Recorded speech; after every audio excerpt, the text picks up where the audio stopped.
sim chu naza ole kasan mani hedging di way chei cũng ta recording keyboard nó dùng cho nó cũng khá là mấy thế này dùng để khắc khắc để về hiện ra khá đi của những trai để các sản phẩm là kapur nak mà nói các kapur nak thì chú mi cái này sao mà gì cái này the prayer of Jabez cái là title trong các keyboard the prayer that covers all your lifetime na nên có đúng cái này có bốn bị hụt dầu tàu này thì ai tụi này lu lệ ba thế cái gì dùng lệ cái mà bằng lu lệ cho tiền là ta đi khang tháp tam tàu đi gì vậy khang tháp tháp ấy cái mũ bộ lệ chỉ thui cái sản phẩm gì này tiền lệ anh là một hình sa officer rồi ta đang đang anh là một hình sa họ ông cam mũ dùng lệ chỉ thu mà cái sản phẩm này chỉ là chúng tôi nói tên ngày với thì tàu na này có rung cây có vật dùng mình tàu na ai vậy hi bảo cho thêm khác akile hier thì đã Bible coi mà cho ai hamo là perfect kharai loi nei thì hàng bảo na bảo khana hoi mà cho bảo khana thêm cái kile hier thì ông gì na tiếng lệ toa họ bảo rằng hi bảo đang sang hồi rồi ai là hồi rồi hi bảo đang là bắt thu các cái sự tình này các sự độ tây tây for example là Psalm 23 the Lord is my shepherd thì bảo hi ai English sang ai bảo kia này hồi cái sai ba cái chú kể mùi chín là ai chín ba ai na ai chín hàng bảo đang giống sẽ chú là làm gì translation influence ai dem lalpa chu ei ching pai lalpa chu ei beng pai topa tu hon ching pai yona hiting era chu kile chu aila pakai chu ke mui china ei ching pai mi khanin kale di ati ha pakai chu ka ke mui pui ati le di ki lu chu pakai chu ke mui pui le ei ching kha ta lo ni ke mui hon ching le ta chu na chu yo chu di ki lo e pakai chu ke mui china ei ching pai na cha chu Bible hi translation ho iten compare bole je pau chung hết he pau chung compare bole phai na to I sim na we le ka correct ngai au umin Jabez supi te dang sang akun chi zon koma koi le na zekin ti zo pang lo le che choi le mini chung be khanong le do na a supi dang zo si sa akun chi zon ahin anun yan ki pan ki le na anun na gen thei ta chunga na ama hi na gen thei ta chung nunga kahina hi tin amin Jabez asai nei atinai Jabez ti tina na tinai na born in pain na ka tho pom ma che naw se nung pinga je chun amin Jabez ka sa ni atinai to ne mi tam ta in nai kho che sa na no be te le gen thei na ki sa mai thi we ai lo le wang se le ki sa mai thi we ai wang a Jabez nang sanggam singa wang si silonga student of game sa pen KWS jun game ka holaya chu opaje hu ni mo to kanu khawla yu chu na to chu ke ma chen che thu sim ka sei ta tu ni repeat dai ka tin heja chu kana sei to kharo mi nei ke hi silonga pin silonga le kha sim zo lo ai kana ti nei kapaya sam regimena PT master ai in training instructor ai in Japan ka lai ta chu kapai training instructor ai Japan ka long ki chai nong ke 1948 na che military hospital ko kapin ai ba kanu dam the long in kapan no pension ga zo ta robin reserve pension ki lain ta chu in na ka che ta in che na ila an ki ha sama ma sing reserve pension ti chu pension no ka pon kanu la dam the lo ai ta chu ken thei ta chu anaki ki panai na chia chu BA zong Chorichanpur College akai kai ala Chorichanpur College local college dia noi si the ai pun IS dot thumje ana pot na i tai na bete ga dang service din ta len engineer doctor tam ta unai je chun local college ga ti ma ga garoi se te po che Chandrapur college product su kai e tun ka se no chu na background na betting le na sit na nanula pa in sung na betting le genti na sa adia apul kan pa na khangai ho ani gai dunia officer ta ho ai le ma kham cha to ni ho zo sin e ho zo in se le in e lai i genti na ni se di in e chi du ka kin cha le na in sung no tau se le in sung no ka ti in sung in cheng tau e hung se le na i to ba in cheng thei da in sung ki pa ni ki ha tam lo e ni te yo ka le lai ka lu ka pa to ka na de ni to lim ka ki kap nau khani ka na mu to in je zu ka be le ka pa khurum di zu to le khan thai ne ta ro de tim ke ko an ke di mai a sol ko thi nga ye a chung khu rubber ta chu a chung ni ko ki ki bet mai je chu ka pa na ke si ai kanun ale ni dang lai hero canvas shoes na je yung chu ka bet le ni ma zo chu alu ye di ke te chu alu ya lui kanun ke si a ke o zo ka bo no barefooted koi ma cha ken ko ki si ko po ne o ne lai wang ni ala ki den te tu na ne na di mu te na ka ne chu ai tu nin cha te na te yo ka tu ni ai e ka ti ko no na background na beting le ken te na ki sa silonga le khana sima ai wa na chu na dei za na nu na pan thon zo lo ken te tai ko ma ngai la I to ban wang se ki se jong le chin nang sang za be wang se jong le ka be te le za be si ka lung se chu a je chu pyam ti le api na amin ki sa dan mo hi ai khoi ki ngai se na dim di chu na amin hi again te na hi amina akipu le le ai athu simi amina akipu le le Bible timon kincha da chung ane yun iya ti le zabeza pinay apa lo ham ale zabez nun na ken thei chung nu nga ka hinay ati ipiham ana ken thei thui no me naw le zo sin athu naw sura ki ti chai lo le sai na aje chu zabez nu naw sura chu special day lo di chu ha na chung nu le chu na naw sura ti chu no me lo sen pasalin i hello we ana again ti da je to na na peng ni thu zo mi ume abai zep zo mi ume na ai pi zo le zabez no na athu hi na su na che lo di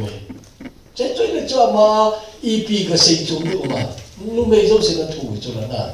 ala ma problem hi bible themon gimcha da ni ani ka ti zo khat choi le zabez si api masanga apa thi ai dem ye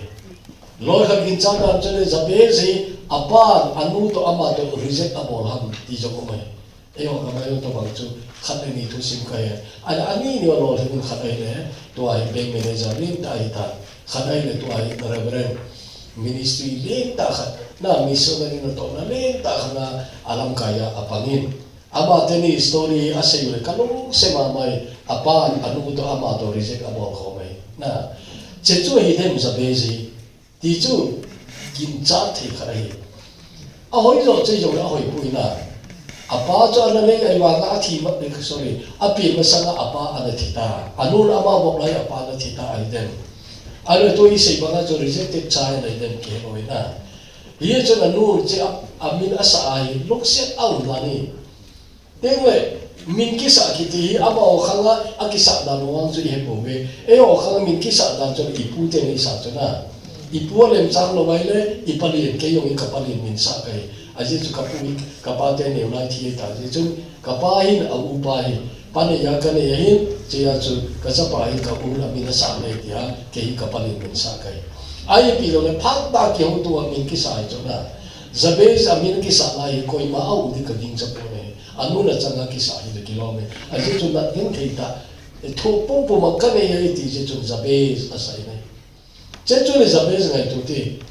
achi alam lama again theina thusimi amina kipo le le cho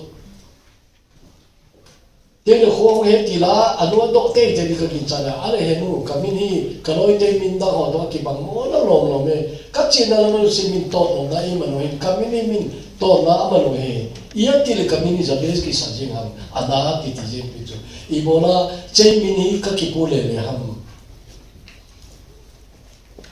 acha pa min ki sa dan ai chekni na nu khan me kap ki ding ka ging cha ni seyong seydo thei pun de na boy nei do ta ngal ngal le la seydo mai ka te na story chei na luk sit long din na ngai to te khat vei anui kap ki de boy namin hi hidai ki sai na ne lai da itu sim chei nanu ka to sim chei chen chu dang la pe na hi lung kim na sa ta ka ne ka na ken te to hi now so na nang ka ne ya ka now so na pen choi le noi me jong sin na thuai ke kai le midang ina thuro midangin atu khalo ken ka tu a hita chu ken thei ta na wa ka ne nei ja chun na ken thei pom pom ka hi nei ka ti ja chun na mini Jabez ka sai boy Jabez pathin ana ko ji a he ma sam chang na hi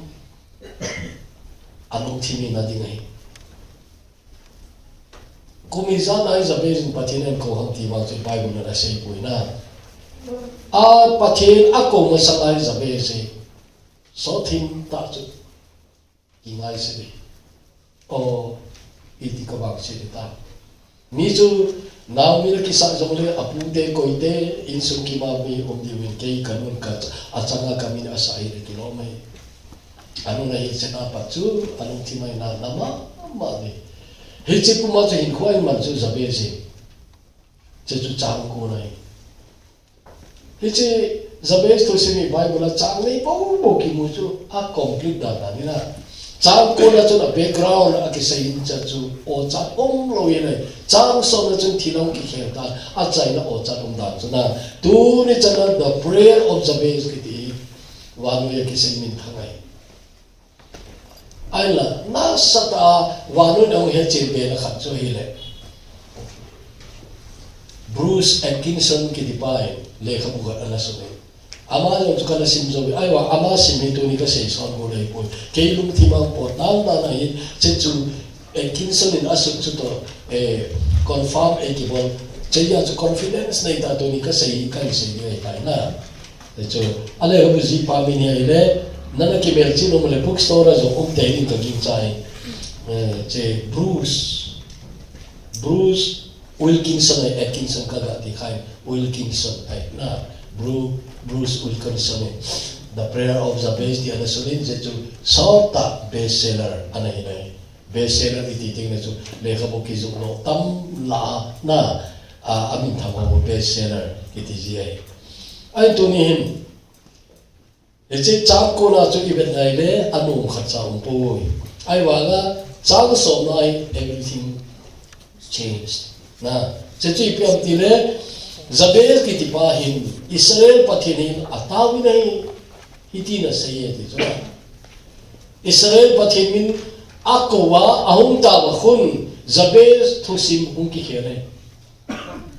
tuni na thusim na khelum le na pathin ko bi na pathin na ko wale na thusim ki khere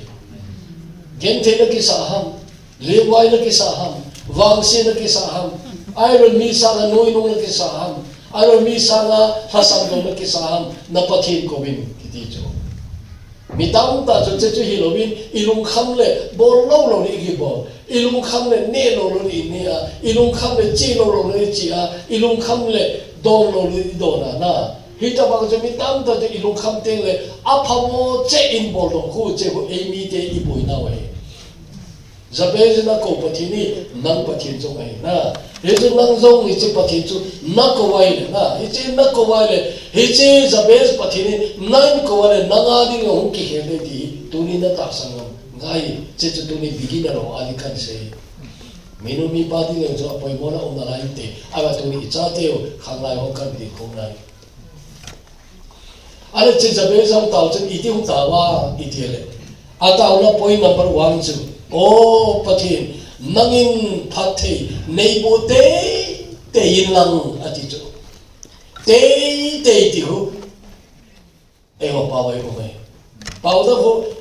phathei neibo in vai paper yung kaben aimal somin ti yung chu aimal somin ti chu a intensity han a lo le piha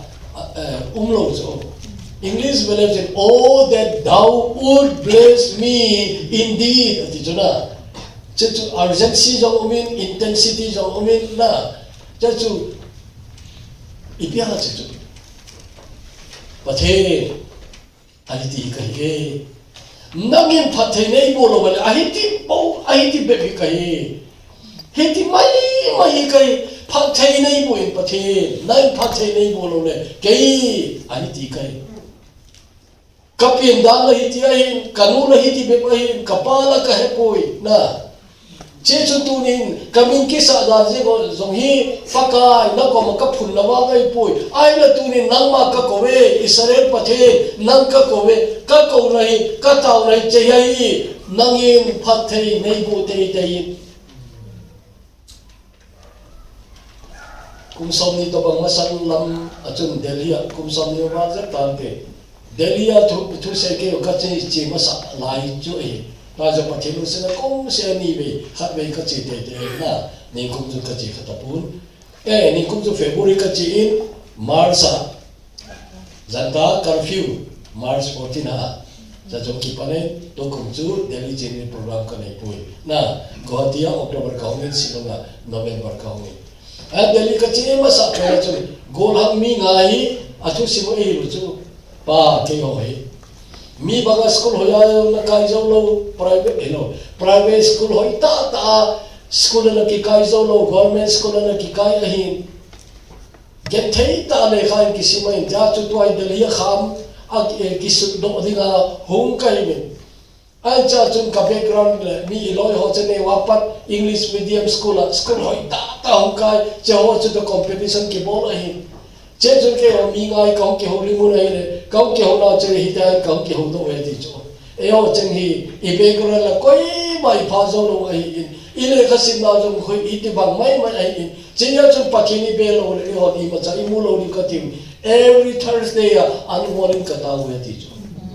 Sunday le wang in la ko na kitaw ai missionary kitaw ai chen yo chu kitaw thong ai I wa Thursday se le an morning ke no future ka ke review ki thu min ka taw ji we ti chu to ai mi ga hoi anor sam kha cham noi mi thum government service hoi ta amu mi kha private company asset ato na ai company na ta sa be se jun America le India ki ka palai lo asol them khani ta chu khat pa le lam kana business amorin na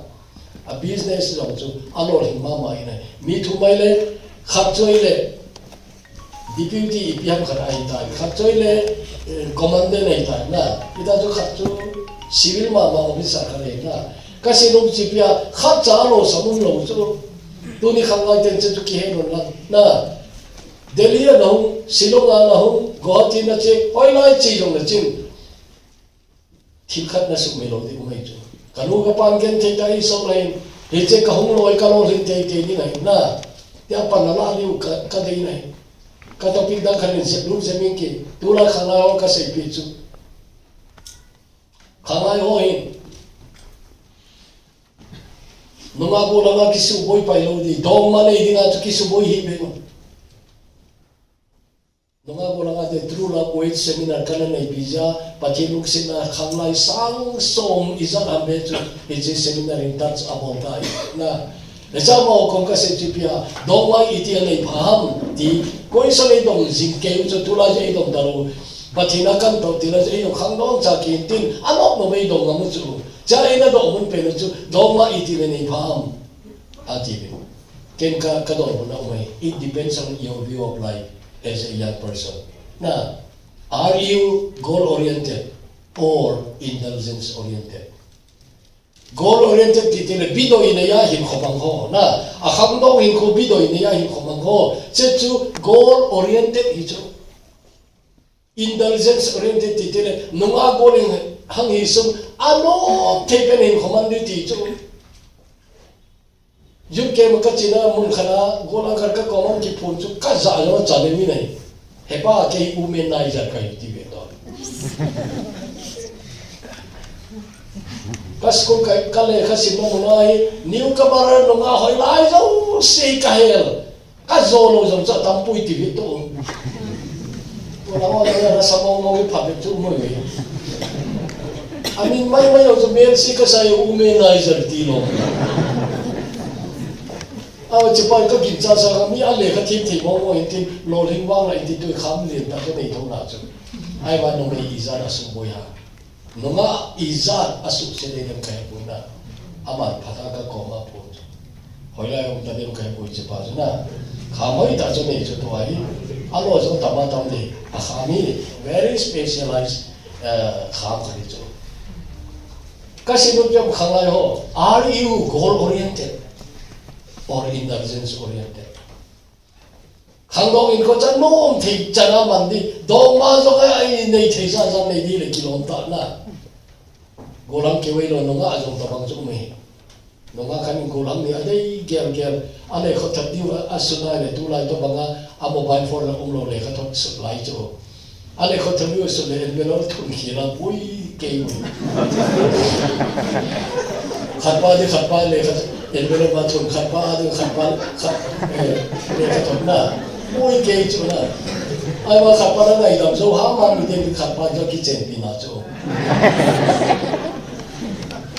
xin đừng ngao rồi cái này không thôi, na, mình đang lại la thằng nó sợ chứ cái gì chỗ bún nó xin đồng làm ai nên cái bùi mình tâm là luôn tiền, tôi nên ngao bún làm gì, ý pin nó tụt ham, xin lỗi mình tâm ta xin này, na mình tâm ta xin này. Minu mi pa kine pita en soro man no akile kimi tam tam mai jo ko iwa indulgence oriented khangdong in ko no the pe no man ding na ti cho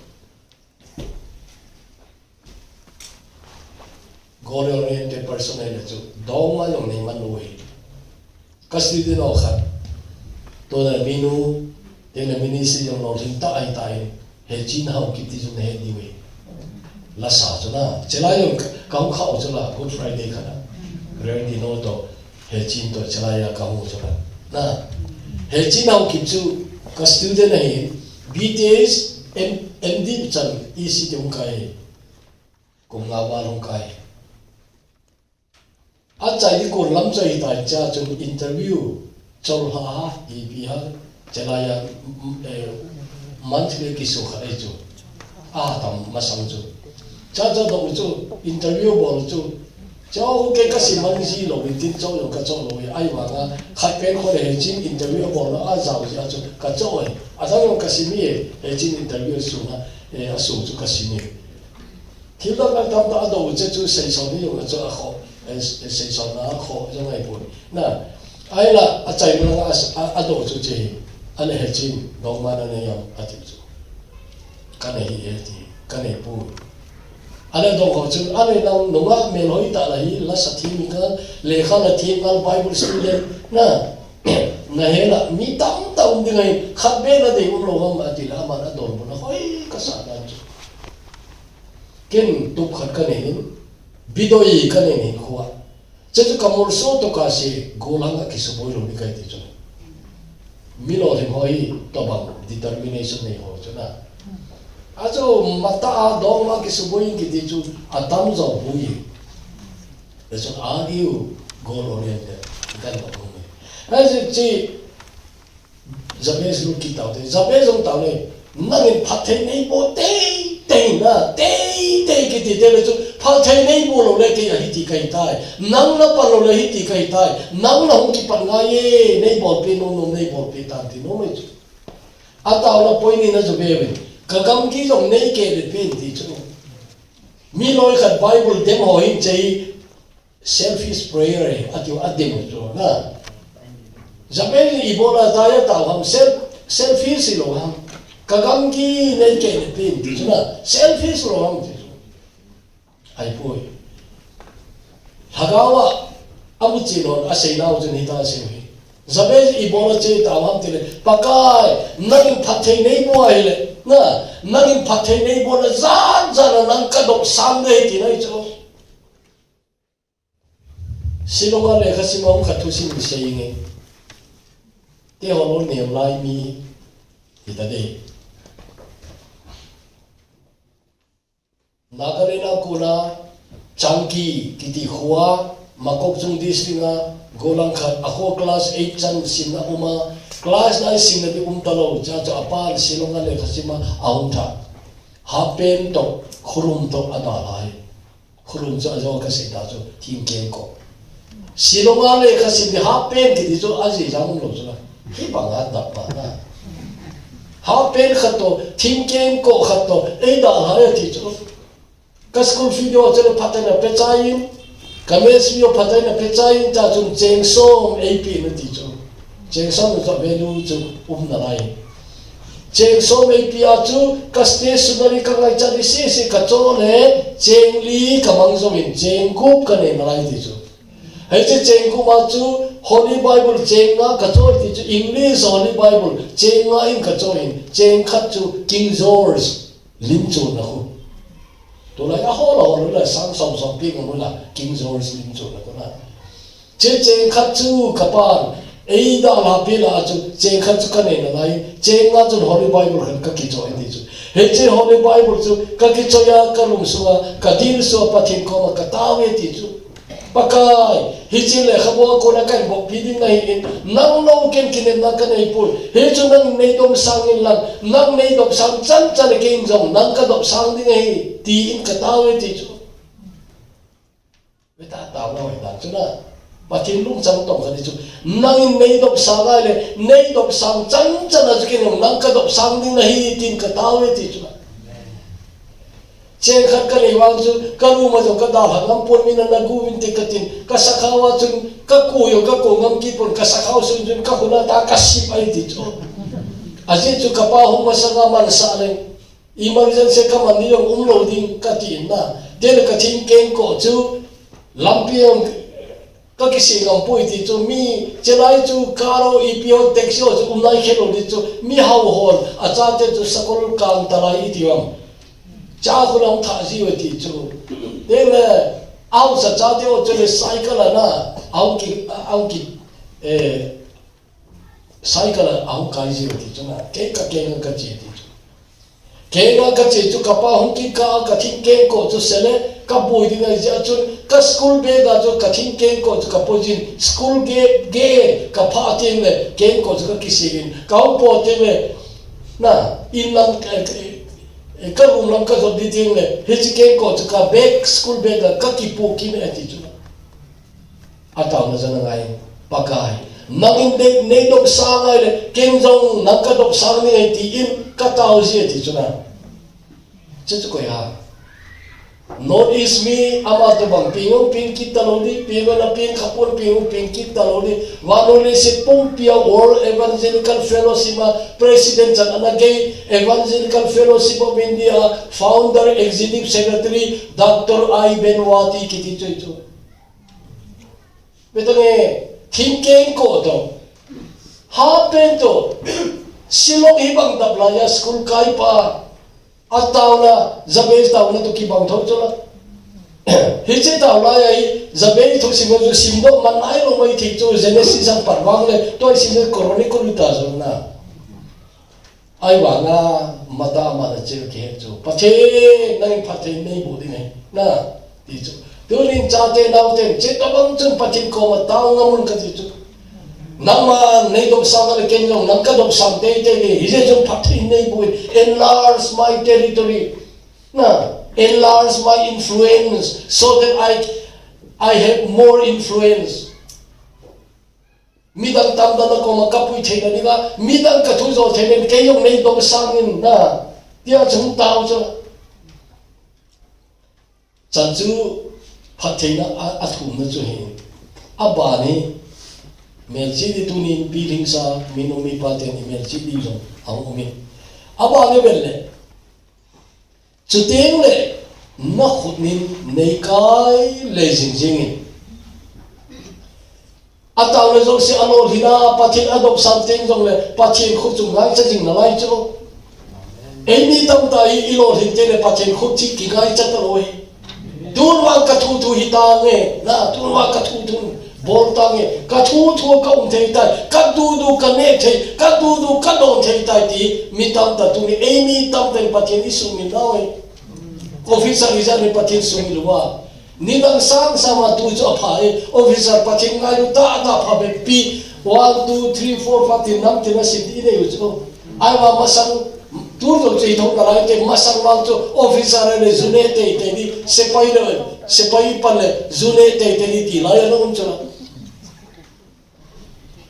tu wang chu sepai hi je hi lo hoi lai je hi lo wa min pathian ki cha ne sepai mo na zu ane puina kaputeo khaling sipai te ka kholi te pu major kha tu lieutenant colonel ai tai khai soma gorkha rifle sama khu dera du na umna ning ko ma chu ei ko mi eo delhi na umdi tho le delhi dera du ki ka ken ka in ka tin ka na hu te patinin pathe i bo in no ka nei tai ka ti na atu se me hil cho ke o se po promotion ka mu ti ngole ka bel hum ki bel tha di khu na a si khat a si ni ha chakra ha ipia che khu zuwa adi wa ke do ngai ti chu mun zo se hi ha no ka hi na ka bo ngai ti chu ai wa ken ka ba ji he ti chu ai la ni khat chu ku ti ma wasro ma ka ro ka se la mu do un pa them khat chu punishment ka mo he ti chu punishment no se pa yo ha chu lo mai ti na kasi nung chipang tunin zune lo kiti chu sepay lo thui lo chu no na duk chu lo chu Krista na nei lo thui bong chu ni tang laya ai mi sepay kiti ta bon zu do laya chu pu dam tin pau selong azi jong na lai a cha te be ta pu dam tin pawin ke ho thu su kiti chu ne mo na au se go le kha an su chu sepai palezu don te ni di azu zuwe adu manoi ati jo te subidan kai tan kon som ni wan kapang tai ai wangin zu ka don pui ati jo na sepai ki ya don te ngai ati ko adu manoi ati jo don lo the ati jo ma don lo the e jo hoi lai kom jo na tu ni he ni chu na khunin nei kai le sing sing na khunin nei tu sing sing na khunin nei tu sing sing igen thela ita welo ha minu mi pate igen thela ita ucho mi palo la ita ucho tuana di mun ho na ta la ya pakai chei lo rin na nei pintia tu na poso ham aro na bi exam na metric exam na ine par him ta welo ha ita usin na pathin chu yulo rin phal bal ida hau chu I ha su chu na zabez wang se cha no pu ne baka hijikata na sisi nei lo hintin jong le nakhuni nei kai li lezing zengin ipide chicho taw ha ten abana ki chicho chuti me nakhuni nei kai li lezing zengin iman esu se lo na dingin ati chu iman esu se lo na dingin nama nei jing zengin beta officer hong ita pathin khung ngai chatalo ama cham umnom ta zule sa hong ke helta ke te tam ta tuni athi adam ni chandam ta ro izat uma zabe jana ta na chu na khunin nei tu jing kalor hinung ti jong na khunin nei tu jing a chuti lo le thilo ei su se thei ta mi ti nai chu no me no asu se thei zui na su se thei khamna thei za asu thei se thei chu Emi officer kan sing ka ti detect da kan se lewa chu ko ye ne di jing di we chong khat ang gre zo zo we chong khat mission na to na hong lor chu kham da mu nai lo je na hi da na hi pachi kon na sa na hong ki pi jo na hi lo da ne advertisement ki bol mi le ka thim chu desert bol thim ni allow hi da ne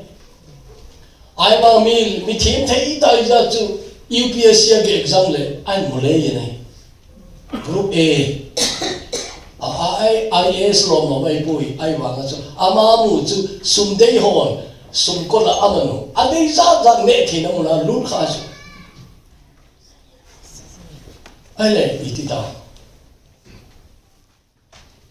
min amai pha hol na a ga zu Abaton hello, foreign liquor, a case amin an piu, sumle pa an luido. Tahu kitim zong talawin jaja an lapanta nai. An lapanta an don pantrain, akidon chai wa thoi chepachu. Akum ki hisab le ken sanghi ngaham nei talen anga na ban ta chui na lai di chu kakum ki hit na chuna. Ke o to te khang dong noi chu. Ada ni Calcutta airport na transit na ka kisu to transit di na hechi ul ilhum na kilum nai lo wa meng da khat kinga ho na connecting flight na hechi connecting flight ka na lao chu Bangkok le kol khuza ba emi ni sun ki mu ki pele le thelu chi bai a chang lo ka ki bol ngai chu Engai be se lo chai wanga ei chi bai lai ta chu ei be da ka he chu nang ho to lo thong cha lo ka da ha ti da lo ei be de ke hi ka lu thi ma wa den tin chu ka bo ei chi chu ri ni ka bo thi chu mo ki cha le na mi zo se ka he chu bu yo a ho lai la ka he nei chi ni chi bai bo la chu alung ge ni ka he chu ei noi si chu a wa ken ka lu si izem ka lu si ji hin si ni chi bai ka ki bo lo a ho ki thi nei Chini ei pija khu ki thiam te minisia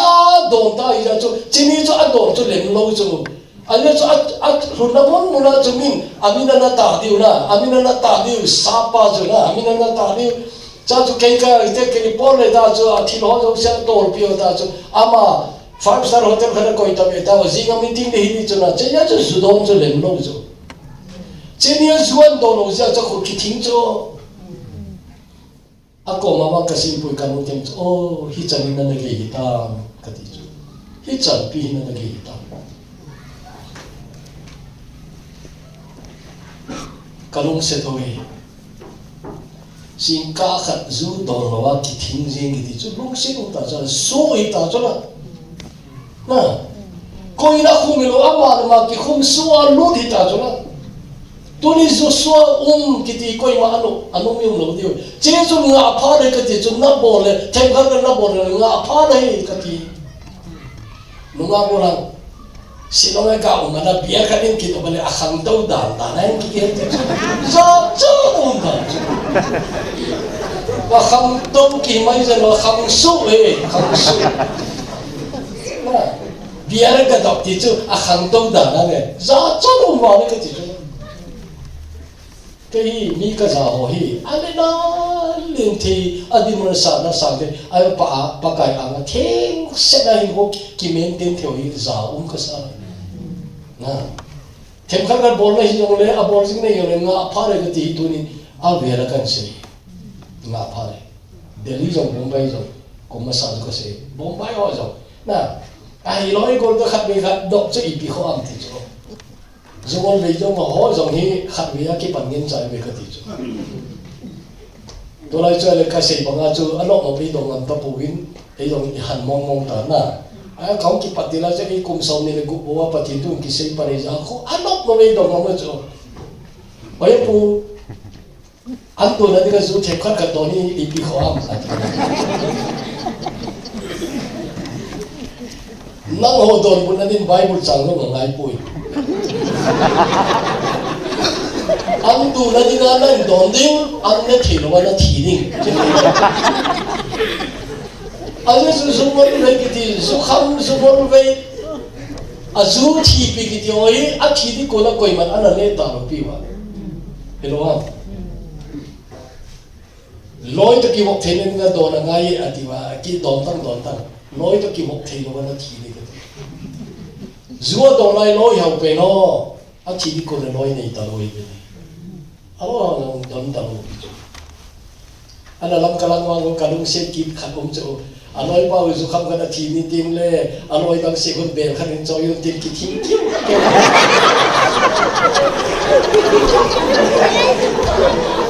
ini le,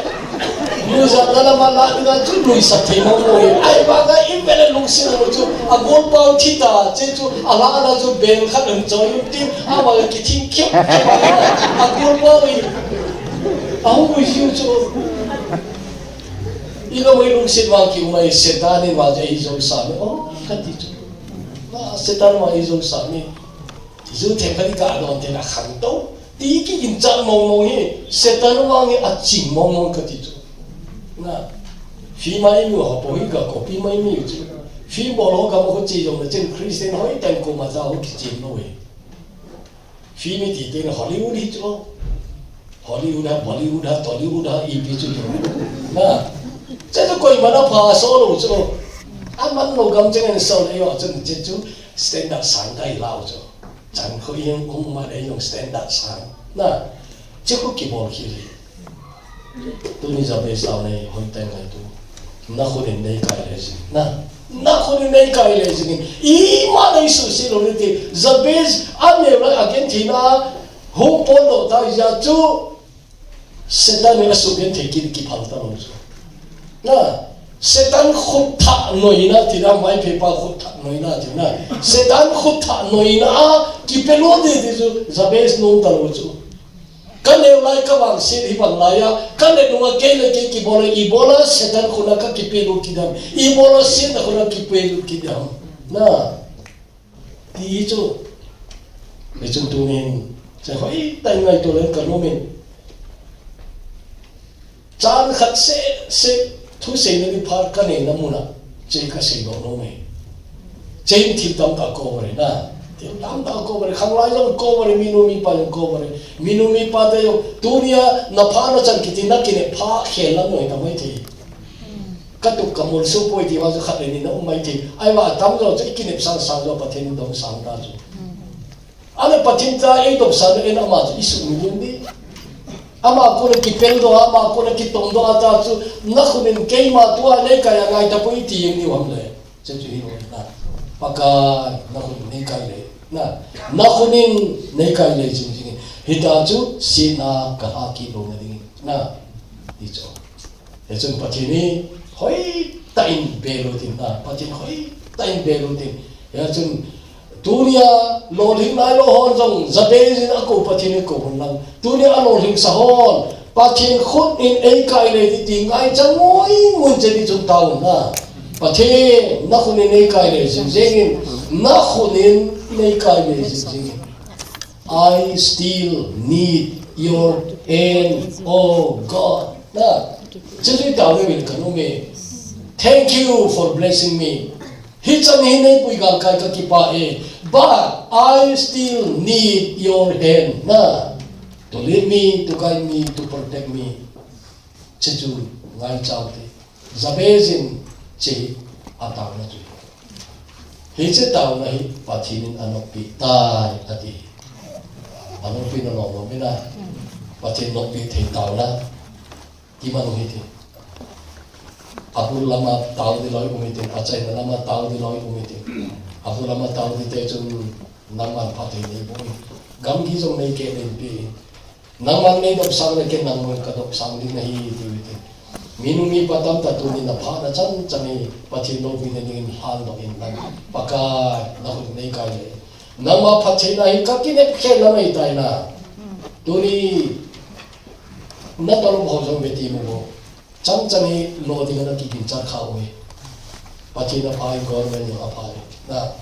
o hi chan no no pinang mat pa de nei bo ta ai na paka izat na phathi na ka chan jong le I still need your hand to lead me to hold me na and to protect me from all pain sin na zo sila ai hu bitingin na ho kangai cha jingi te ding kan ti mai pathin ki pe na khat ne uti mit sin chi uti tonin khut khat ngai ga do bin pathin ki pe na pha kan pe mo mai no nga ko lang kangai ho zabe jin ako pathini nang jong na ko wa pathini hoi tanan be la le pathini pui hui de chesung pakai silong hin tim jirin ka honge ai na tongin ka honge ai bangin kachanga ke dim zo lo dikai pakai nang ka ngai chai tuni ka chil to bo ka mul soni nang ka ngai chai je chu tuni jabes ataw na pathe ke yong na ko ka ta ding